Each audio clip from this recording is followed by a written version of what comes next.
Diane has asked that I say a few words about the Barber before it's performed for you this afternoon. Although music directors in churches always seem to have something to say, this is a particular instance where less is more. After all, great art, like sacred scripture, has a life force and a voice of its own. There's no need for any further talking. We need only to listen. But I will tell you why I asked Diane to perform Knoxville in today's program. As you are aware, we are celebrating the 100th anniversary of this beautiful sacred space.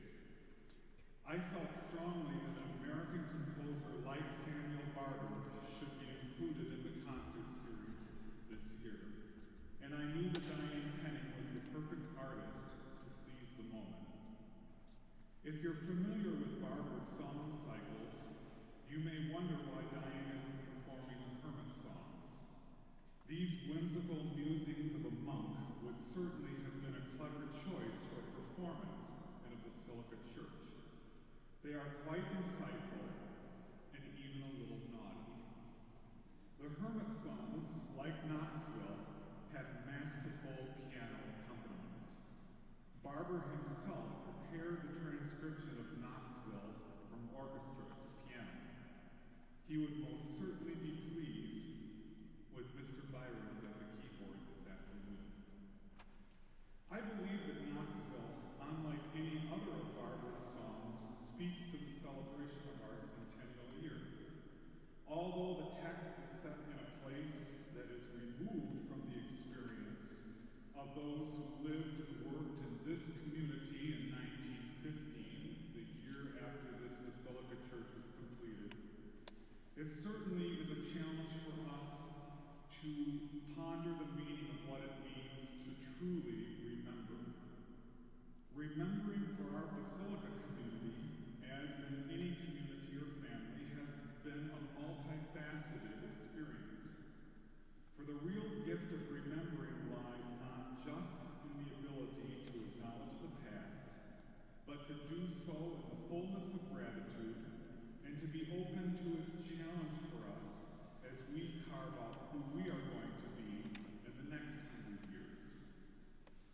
My hope, and I know it's Diane's hope, is that this performance of Knoxville Summer of 1950 will be a gift to you in whatever way it's meant to be.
First of all, I just wanted to say how happy we are to be welcomed here today and have such a wonderful crowd. It's very special to us. And thank you for letting us be a part of your centennial celebration.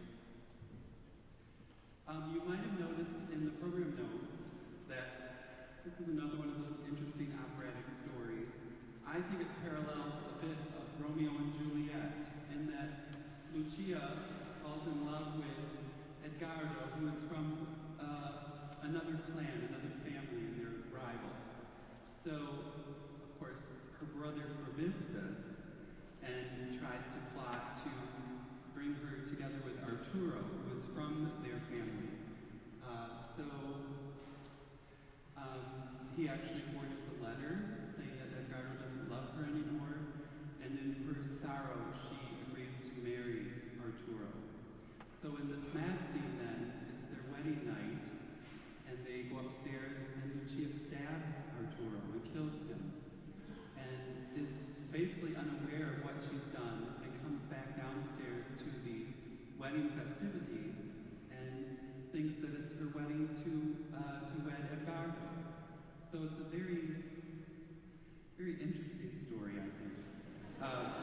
Typical of operas stories.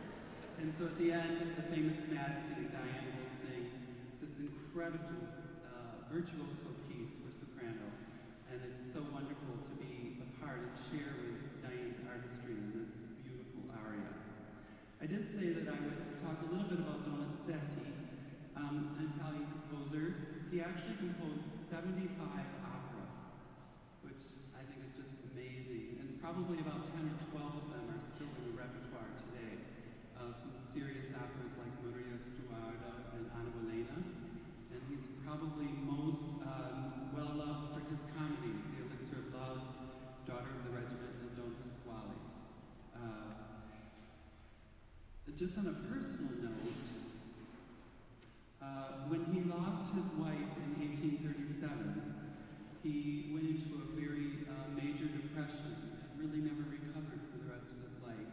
He stopped composing operas and eventually ended up in an insane asylum where he passed away after several years there. So a very sad story. Also interesting the parallel between him losing his mind and Lucia the Mad Scene. I thought that was kind of an interesting correlation. Berlioz, I found an interesting quote that Hector Berlioz said about Italian music at this time. He said that music for the Italians is a sensual pleasure and nothing more. For this noble expression of the mind, they have hardly more respect than the art of cooking. I just thought that was kind of amazing. I did want to do a musical example of the Mad Scene before Diane comes out and joins us.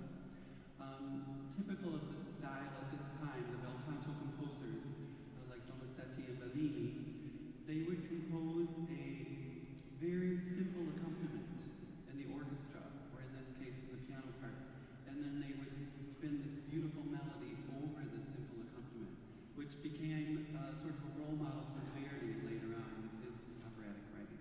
So I thought I would just play a quick excerpt to show that compositional style.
Wasn't that fabulous? Oh my God.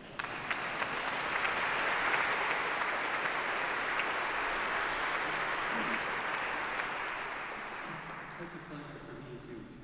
I told Diane I would say a few words about the Eric Satie, Jean Nopedy. Very interesting piece, kind of a little palette cleanser between the two coloratura works that we're ending the program with. Eric Satie was a French composer, studied at the Paris Conservatoire, beginning in 1879, and he became good friends with Debussy in 1890.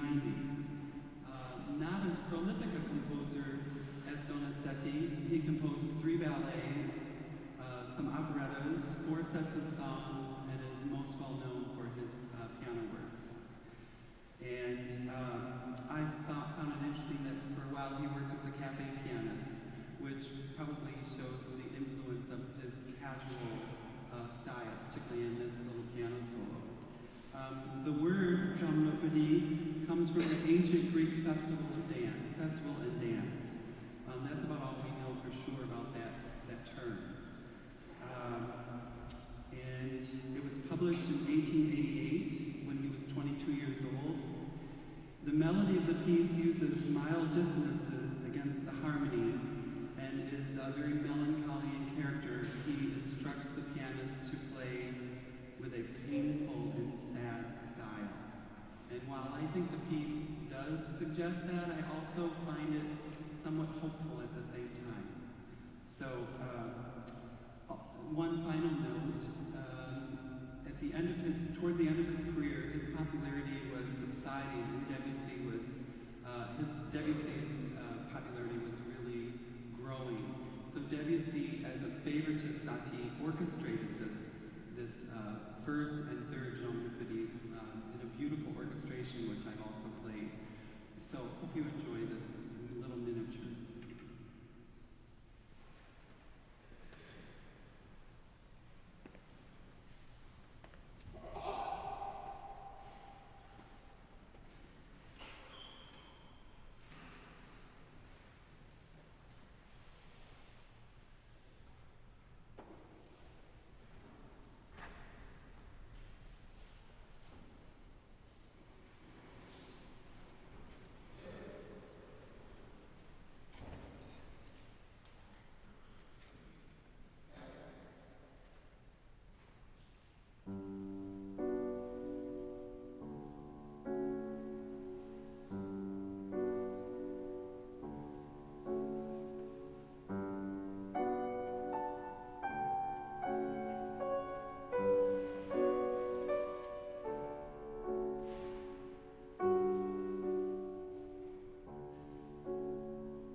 Oh